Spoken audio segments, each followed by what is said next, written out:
आप सभी को मेरा नमस्कार। मैं प्रवीण सोनी अपने YouTube चैनल पर आप सभी का स्वागत करता हूं। आज की इस वीडियो में हम बात करेंगे एचपीएससी पीजीटी भर्ती पर कोर्ट केस हुआ था और उस कोर्ट केस की जानकारी मैं आपको पिछले वीडियो में दे भी चुका हूं और आपको इसकी जानकारी होगी भी।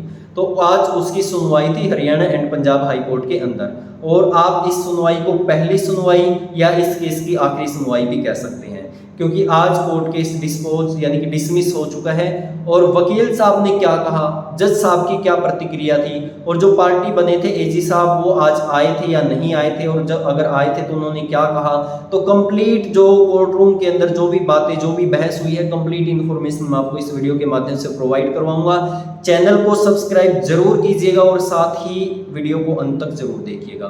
साथ ही मैं आपको बताऊंगा दूसरे कोर्ट केस के बारे में जो बीसी और एमसीए वाला था, और साथ ही बताऊंगा एग्जाम आपका कब हो सकता है। तो चलिए बात करते हैं कोर्ट केस के बारे में। कोर्ट केस का नंबर था 137। जज साहब थे त्रिभुवन दैया जी, और जो वकील थे पिटिशनर के वकील थे इसमें सार्थक गुप्ता जी। जो पार्टी बनाए गए थे एजी साहब बनाए गए थे, लेकिन एजी साहब आज कोर्ट रूम के अंदर उपस्थित नहीं थे, उनकी तरफ से उनके सहयोगी आए थे। तो जैसे ही कोर्ट केस शुरू होता है जज साहब पूछते हैं बताइए क्या प्रॉब्लम है, तो सार्थक गुप्ता जी कहते हैं सर 2019 में भर्ती आई थी, एचपीएससी में चली गई, पैटर्न चेंज हुआ, पैटर्न बनाया गया, पैटर्न को चेंज किया गया, बार बार चेंज किया गया, और उसके बाद ये भर्ती कोर्ट के अंदर चैलेंज हुई, और एजी साहब ने कहा कि हम सारे मुद्दे कंसीडर करेंगे। तो सर ये पुरानी भर्ती है और इसको 2019 के पैटर्न पर ही होना चाहिए। जज साहब ने कहा नहीं ये नई भर्ती है, पुरानी भर्ती के साथ इसका कोई संबंध नहीं है। ऐसा कहने के बाद वकील साहब ने पूरी कोशिश की है। 20 मिनट पहले लंच के पहले बहस हुई है और 20 मिनट लंच के बाद बहस हुई है। बहुत इंटरेस्टिंग बहस हुई है, और साथ ही जो वकील साहब थे उन्होंने पूरा एफर्ट अपना इस केस में लगाया है। तो वकील साहब ने कहा, जो सार्थक गुप्ता जी थे, कि ये पुरानी भर्ती ही है, क्योंकि 2014 के एस्टेट को इसके अंदर रिलैक्सेशन है और एज को है और फीस को है। तो इस तरह से ये कंटिन्यूएशन है पुरानी भर्ती की, ये नई भर्ती नहीं मानी जा सकती। तो जज साहब ने कहा नहीं नई भर्ती है, नए रूल है, पुरानी भर्ती ये नहीं है। तो काफ़ी कोशिश के बाद भी वकील साहब इस बात को साबित नहीं कर पाए कि ये नई भर्ती है, क्योंकि जज साहब का ये रुख था कि ये नई भर्ती है, पुरानी भर्ती नहीं है। लंच हो जाता है, लंच के बाद फिर से के कोर्ट केस की सुनवाई होती है और बहस होती है, और वकील साहब फिर से यही कहते हैं कि ये पुरानी भर्ती है। तो जज साहब कहते हैं ये नई भर्ती है, तो वकील साहब कहते हैं चलो मान लिया जाए कि ये नई भर्ती है। तो जब इसको चैलेंज किया गया था तो एजी साहब ने खुद ये कहा था कि हम सारे मुद्दे कंसीडर करेंगे। तो बताइए वो कौन सा मुद्दा है जो एजी साहब ने कंसीडर किया। अगर नहीं किया तो ये contempt of order, contempt of court है, और ये गंभीर अपराध भी है, तो इसके बारे में संज्ञान लेना आवश्यक है। तो जज साहब ने कहा कि आप कर रहे हैं पिछली भर्ती की बात, विड्रॉ हो चुकी है पिछली भर्ती जिस पर ये चैलेंज हुई थी। जब जो चैलेंज हुई भर्ती विड्रॉ हो चुकी है तो वो तो खत्म हो चुकी है, अब ये नई भर्ती है और नए रूल है, और नए रूल है तो गेम अब स्टार्ट हुआ है, न कि पीछे गेम स्टार्ट हो चुका है। तो यही इस कोर्ट केस का आधार था कि जब गेम स्टार्ट होता है तभी रूल बनते हैं और उसको बाद में आप चेंज नहीं कर सकते। तो जज साहब का ये कहना था कि जो वो रूल थे वो पुरानी भर्ती के थे, वो खत्म हो चुके हैं, अब गेम अभी स्टार्ट हुआ है, और जब अब गेम स्टार्ट हुआ तो इसके नए रूल हैं, और नए रूल के अकॉर्डिंग अगर रूल चेंज हुए हैं तो आप बताइए।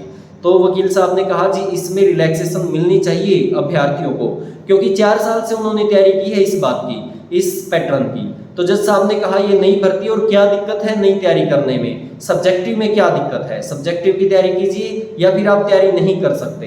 तो वकील साहब ने कहा तैयारी करने के लिए हम नहीं कह रहे, आप जो भी देंगे तैयारी करेंगे अभ्यर्थी, लेकिन ये अचानक से चेंज कर देना ये सही नहीं है। तो जज साहब ने कहा ये पुरानी भर्ती की बातें हैं, ये भर्ती नहीं है, नए रूल है और नए तरीके से ये भर्ती होगी। तो उन्होंने कहा, वकील साहब ने कहा जी डीसी वाधवा का एक केस था, उसमें ये था, उसका मैंने आपको बताया भी था, उसमें ये हुआ था कि अगर कोई कॉन्स्टिट्यूशनल बॉडी, चाहे वो एचपीएससी या कोई भी कॉन्स्टिट्यूशनल बॉडी है, वो इनडायरेक्टली चेंज नहीं कर सकती यदि वो डायरेक्टली चेंज भी नहीं कर सकती है। तो यानी कि जब 2019 के अंदर पैटर्न बना दिया गया था, तो इसमें जब एचपीएससी इसको चेंज नहीं कर सकती डायरेक्टली, तो इनडायरेक्टली भी इसके अंदर चेंज नहीं होना चाहिए। तो वकील जज साहब ने फिर से यही कहा आप पुरानी भर्ती की बात करें, ये नई भर्ती है, और ये नई भर्ती है तो नए रूल के अकॉर्डिंग ये होगी। और डीएस वाधवा का जो था वो भी जजमेंट के अंदर डाला नहीं गया है, उसको भी जज साहब ने मना कर दिया है। तो इस प्रकार से ये केस डिसमिस कर दिया गया है। वकील साहब ने बहुत एफर्ट किए हैं, जज साहब का ये रुख था कि ये नई भर्ती, और इसी बात पर जज साहब अड़े रहें कि ये तो नई भर्ती है, पुरानी है ही नहीं। और इसमें खास बात एक और रही है कि जो एजी साहब की तरफ से असिस्टेंट आए हुए थे उनको बोलने का मौका ही नहीं मिला, यानी कि उन्होंने अपने पक्ष में कोई बात ही नहीं रखी। क्योंकि ऐसा अवसर ही नहीं आया कि उनसे कुछ पूछा गया हो या उन्होंने अपनी बात को रखना चाहा हो। तो जो भी बात हुई है पटिशनर के वकील और जज साहब के बीच हुई है और जज साहब ने इसको कह दिया कि ये नहीं भरती है। तो इस प्रकार से केस डिसमिस हो गया और अब इसके बाद जो रास्ता खुल गया है वो खुल गया कि आपका एग्जाम अब होकर रहेगा 9 और 10 सितंबर को मुझे लगता है आपका एग्जाम होगा, ऐसी संभावनाएं हैं। लेकिन अगर नहीं होता तो बहुत जल्द ये उम्मीद है कि HPSC बहुत जल्द एग्जाम की डेट को अनाउंस ही कर देगी, यानी कि ऑफिशियली अनाउंसमेंट कर देगी। HPSC ऐसा सुनने में आ रहा है कि जो एग्जाम डेट है उनकी अनाउंसमेंट कर देगी। लेकिन एक अच्छी बात भी हुई है इस कोर्ट केस में, वो ये हुई है कि आगे चाहे कोई भी गवर्नमेंट आए, कोई भी गवर्नमेंट आगे इसको चैलेंज नहीं कर सकती, ये नहीं कह सकती कि ये तो गलत नियमों से हुई है और आज हम इस भर्ती को कैंसिल कर रहे हैं। चाहे कोई भी गवर्नमेंट आए, अब रास्ता साफ है। अब जो कोर्ट के डिसीजन के हिसाब से भर्ती हो रही है तो कोर्ट के डिसीजन के हिसाब से ही होगी, आगे इसको चैलेंज नहीं किया जा सकता। रही बात पैटर्न की, पैटर्न आपका सब्जेक्टिव रहेगा, पहले ऑब्जेक्टिव फिर सब्जेक्टिव रहेगा। सब्जेक्टिव के अंदर संभावना है कि बड़े क्वेश्चन आएंगे, तो उस हिसाब से आपने तैयारी करनी है। पहला जो एग्जाम आपका ऑब्जेक्टिव 9-10 सितंबर 99% मैं कहूँगा, हो सकता है चेंज उसमें, लेकिन वहाँ जहाँ तक मुझे अभी तक सूचना है कि यही है कि 9-10 सितंबर को आपका एग्जाम होगा और फिर आपका जो दूसरा एग्जाम होगा वो सब्जेक्टिव होगा, वो होगा नवंबर में।